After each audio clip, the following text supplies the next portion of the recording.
So hi, in case you don't recognize me from the various Penpot videos or the Penpot community or the UI design with Penpot course, I'm Laura, and there's my slide. Fabulous. So I've already said, I'm Laura Kalbag, and you may already know me from the Penpot hands-on demos or the UI design with Penpot course, and I am a so-called unicorn. This is a term I started hearing maybe around 15 years ago to refer to those of us who do both design and development. And as someone who has done jobs as both a UI and a UX designer and as a front-end developer, and as both at the same time, I feel for all of you. And while I have a load of kind of baffling and wonderful experiences I could share with you, I wanted to make sure that I wasn't just sharing freakish tales that only happen to a weirdo like me. So I did some non-specific meta-analysis, I'm using big words to make it sound like real science, of tech industry surveys and collected a whole range of anecdotal data. Basically, I've backed up my assumptions in some way. But personally, I find statistics and data can be quite dry and quite boring. So let's play Who Wants to Be a Unicorn?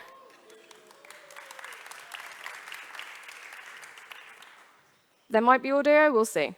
Today, we're going to test your knowledge of the designer-developer experience. And you can be in with a chance of winning unicorn sparkles. I'm sorry, I can't pretend that I have any money to give away to you. So, for 1,000 sparkles, which is the most valued aspect of a workplace to designers and developers? Is it A, compensation, B, working relationships, C, company culture, or D, working conditions? Now, I'm going to get you to raise your hands because this game show is 100% ask the audience. So, who says A? Compensation, money, money, money. Okay. B, working relationships. C, company culture. Okay. And D, working conditions. Okay, so we're fairly mixed results here. Actually, you're all pretty confident that you're not in it for the money. And the answer is B, working relationships are the most valued. I know, it kind of surprised me as well. I did think more people in the tech industry were more all about the money. And compensation actually came down the list at 44%. Relationships were 71%, culture 46%, and working conditions 60%. I think that's a lot of people that take their working conditions for granted. But it does go to show that we do really care about collaboration. And so what does sparkles translate to here? I wanted to actually give you something in return. And well, tips. And sure, it's tips from me, but also a whole load of people in my social media feed who kindly responded when I asked for feedback and tips. So one of the key tips that I heard was share your work early. And I think this is something that Gloria spoke about earlier too. It doesn't matter if it doesn't look good or isn't working exactly as you expect yet. The key is to get feedback before you go too far in the wrong direction. And leaving your ego at the door. Don't worry about sharing a rough draft and thinking that people might think you're not a very good designer or a developer. When everyone on the team is on board with early drafts and sharing early, your final drafts will be so much better as a result. So our next question. For 5,000 sparkles, how often do designers and developers collaborate on a single project? Is it A, daily, B, once a week, C, a few times a month, or is it D, never? So who thinks A? Yeah. B? Maybe this is reflective of your own working practices. C, a few times a month. Anyone for never? No one's bold enough to stand out here, are they? Well, the correct answer is daily. Yeah, you're right. 46% of designers and devs collaborate either daily or several times a week. 16% collaborate around once a week, 11% a few times a month. And that's pretty good. If we're going back to this theme of communication, when you share your work or your ideas early, you need to make it easy for other people to ask questions. Now, there's nothing wrong with not knowing something about a design or about what's been made already or not understanding it yet. It's not ignorant to not know. What is ignorant is to continue to struggle in not knowing without asking any questions. And even if you really do think that the other person asking the questions should already know that 6 fonts is far too many on one page, or that every element should align to the grid nicely, be kind. Answer enthusiastically and let your collaborator know that you are very happy to learn from each other. Returning back to this question, because there was an answer that said never on here, what I found most shocking about this particular survey result was that 16% of people they surveyed, developers, never collaborated with a designer because they didn't have any designers on their teams, and they just weren't involved in the project at all. So let's go to our next question. For 10,000 sparkles, which communication channels do developers and designers use the most? Is it A, comments in software? Is it B, async chats and email? Is it C, team meetings? Or is it D, one-to-one calls and in-person? So who thinks A, comments in your software? Oh, I surprised myself there. I spoiled the answer. Well, the correct answer is D. You didn't get a chance in that. It was one-to-one calls and in-person. I'm too eager with the trigger finger on that one. When we're collaborating frequently, we need to make sure that our working relationships run really smoothly. What if somebody else's work has missed the mark? What if they've done something wrong? How do we help them get back on track? Because you do want to help them get back on track, right? And we need to receive other people's work as we would like our work to be received. Constructive criticism is key. And learning how to objectively approach an issue in somebody else's work and kindly correct the work and not the person. So our next question for 50,000 sparkles. What do developers find the most annoying about designers? Oh, that's a good one. A, they don't understand the platform's technical constraints. We've already had a bit of discussion about this today. B, they only design for 1 or 2 screen sizes. C, they don't value performance. All those fonts, massive images. Or D, they don't design for edge cases. Oh, I'm seeing some phones being held up over there. That's telling. So, who thinks the answer is A? Okay, and B? C?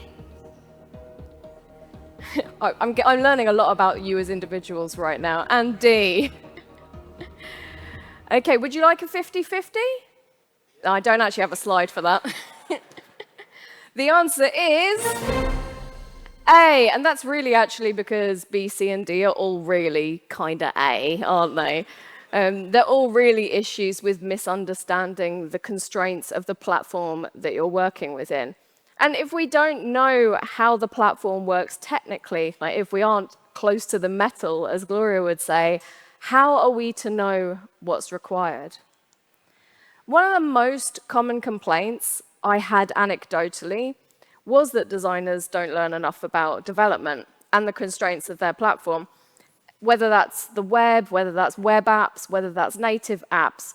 Many designers, though, do go as far as learning CSS or something like that in order to be able to communicate with developers in a language that they understand. But it's not always a solution, because with modern web frameworks, often even learning CSS isn't good enough because developers are abstracted away from CSS itself. But designers can still pick up a great deal of information from developers as part of the design and the development process and can help make designs more useful. It's learning about topics like native elements, what's included on a platform, components and state, and performance, of course, responsive design, that's a biggie, and of course, design tokens, obviously. So, right, we've done the big hit on designers, now it's the developers' turn. For 100,000 sparkles, what do designers find the most annoying about developers? Is it that they're always saying no? That they don't understand design principles? That they make up designs without asking first? Oh, wow. I really hit a nerve. Or D, is it doesn't look like my design? Who thinks it's A? And what about B? C? Yeah, I thought there was a bunch of you over there that might think that. And D. And the answer is... The correct answer is B. It's actually that not enough developers understand design principles. It's funny how much of a mirror that is of the same thing for designers and developers. One of the most valuable things I learned during my freelance days was that for both clients and for developers, my work was always so much more successful when I provided more than just images of a design. Documentation, like whether it's annotations, whether it's written explanations or video walkthroughs, it all helps provide context as to the why behind the design.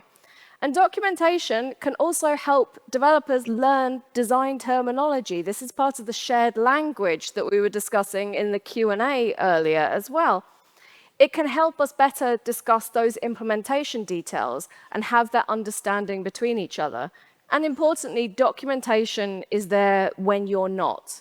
So when you're working async with a developer, maybe when the client needs to think it over, or it's there for you when you come back to your design 6 months later and you're like, what did I do here?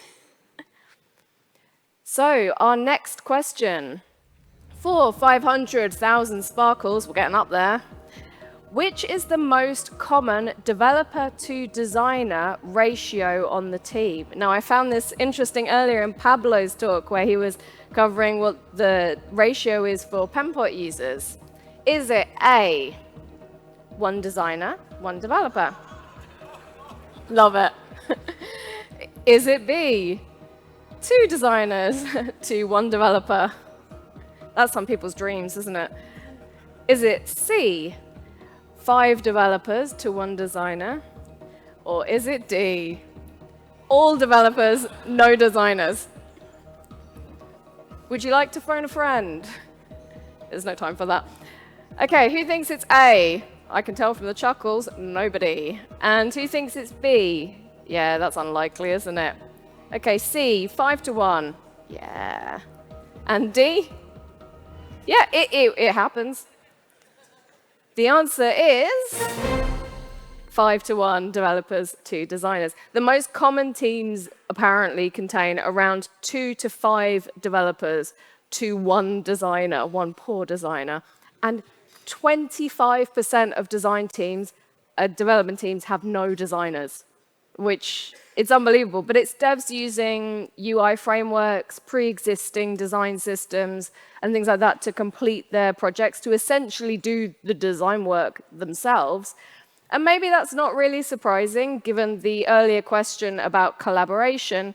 Remember, 16% of developers never collaborated with a designer. I don't know what kind of work they were producing. And one of the most frequent gripes I hear from both designers and developers is that they're not given the time it takes to actually complete their work, and that the other side doesn't appreciate how much time they need. Because design work does take a lot of time. It's not just a case of drawing boxes on a canvas. You've got to create, you've got to reconfigure, you've got to ask questions, you've got to try all these different solutions. The process itself is a very long journey. And development work is not just a case of how the thing looks, but it's also all of the extensive work that makes it actually work.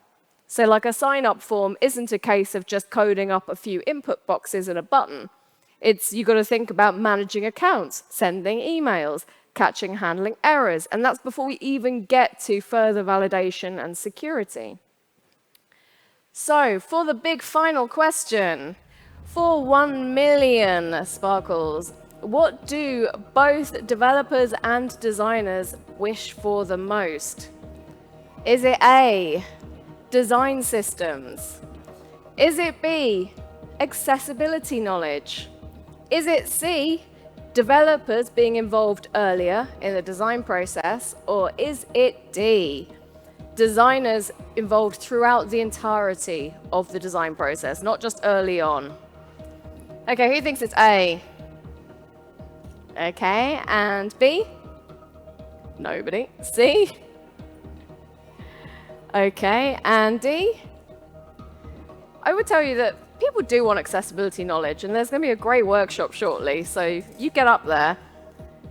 The answer is...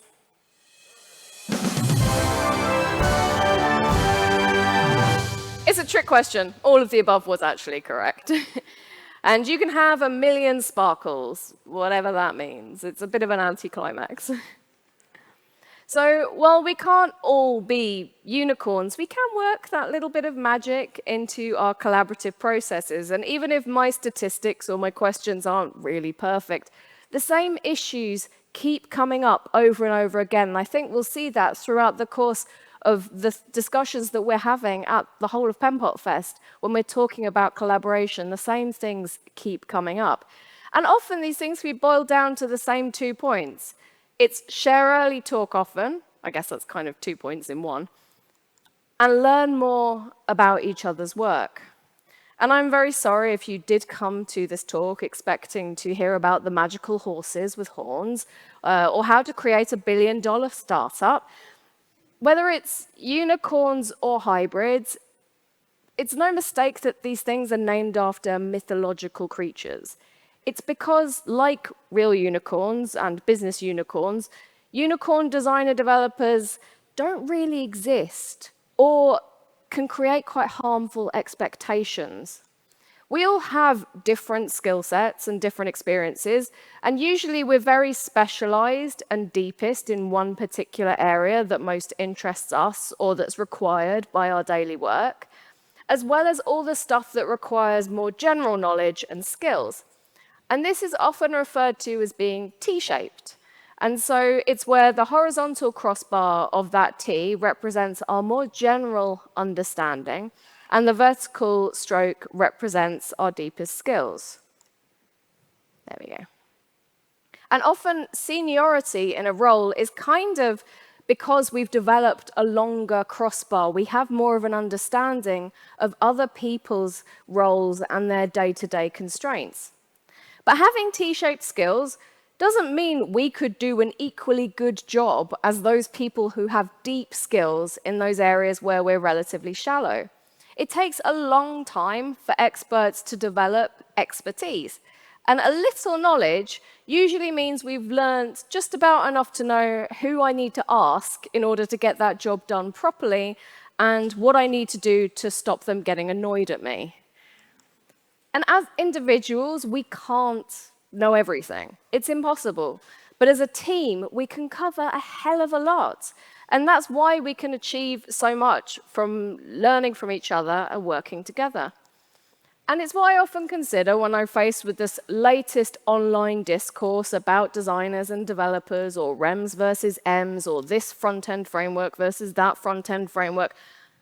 How do these arguments solve the goals of our work? Do they benefit our users, or are they a distraction?